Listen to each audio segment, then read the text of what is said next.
calme et tempête.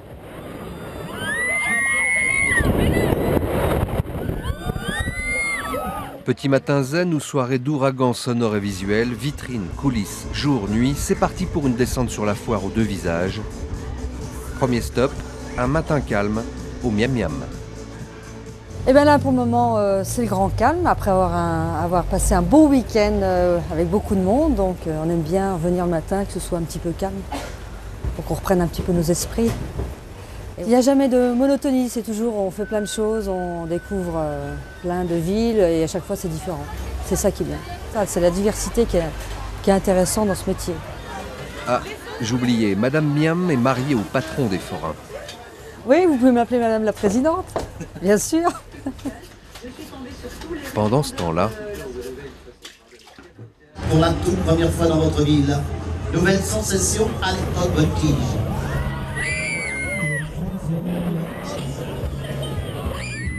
investir dans un salon de décoiffure comme celui-là, c'est lourd, en argent, 4 à 500 000 euros, en temps et en stress aussi.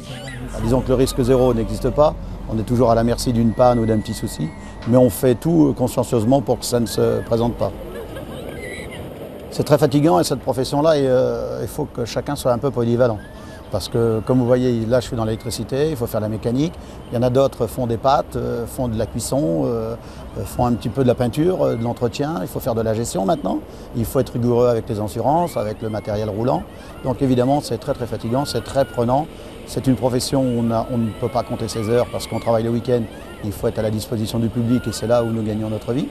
Mais la semaine, dans les coulisses, il faut forcément faire toute cette période d'entretien, de manutention, de révision, de gestion, donc c'est très très prenant. Pendant ce temps-là, à l'Ours Noir, le grand Serge continue. Et hop, de nuit comme de jour, tiens, voilà Caroline. 100% de garantie, approchez. 60 foires. Vous arrivez au bon moment, il y a déjà eu pas mal de gagnants aujourd'hui. Je suis venue à Nancy pour la première fois en 1953. J'ai fait ma communion ici à Nancy, d'ailleurs à Saint-Thème. Et j'ai toujours participé à la fête de Nancy. Quand je me suis mariée, j'ai continué. Et voilà. Et on est toujours là. Aïe, aïe, aïe, aïe, aïe. Il va falloir que ça gagne. On a du mal à décrocher parce que, comment dire, quand je ne suis pas là sur la fête, eh ben, je m'ennuie. J'ai besoin de voir les gens, j'ai besoin de voir du monde. Peut-être qu'un jour on sera obligé de s'arrêter. Mais il vaut mieux pas y penser, on verra bien. Et ouais Caroline. Et puisque c'est le moment des clichés, pour les forains, la roue tourne aussi. Ouh là là, ça fout le vertige, ce genre de phrase.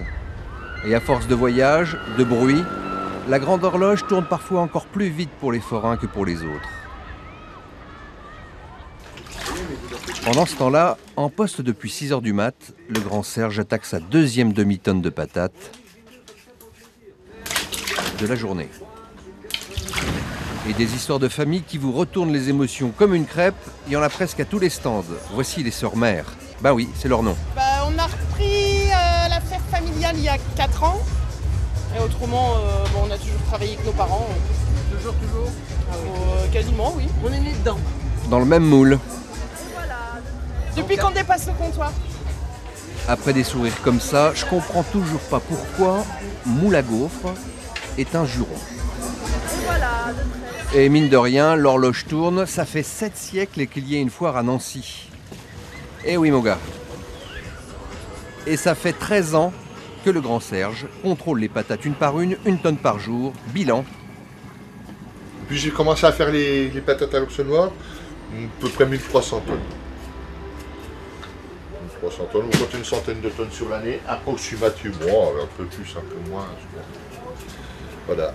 Les patates de Serge alimentent une autre saga familiale, celle de l'Ours Noir. Dites-moi pourquoi l'ours alors qu'on fait du poulet et du cochon? C'est le nom d'une bière. Qui vient d'où? Qui vient d'Alsace. Fin 19e, le grand-père d'Agnès quitte l'Alsace avec sa brasserie, puis arrête la bière et se lance dans le cochon, qui n'a pas encore de nom. Alors un client va le conseiller. Il lui a dit que tu devrais l'appeler l'Ours Noir, ça marchait bien et ça accrochait bien.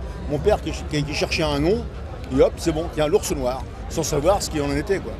Un siècle et 4 générations plus tard, succès sur toutes les foires et même au-delà des murailles. Très imité, bien photographié, le leader du cochon grillé sur Napa Caro a fait retirer un concept encore jamais égalé.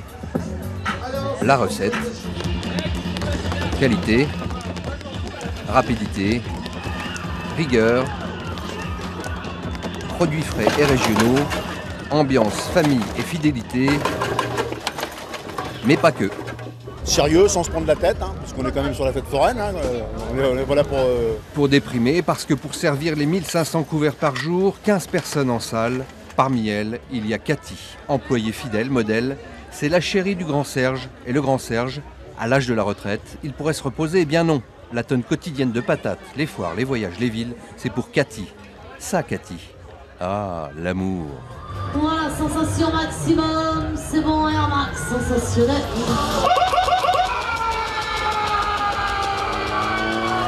Eh ouais, comme disait un vieil ami, l'amour, le dire, c'est bien.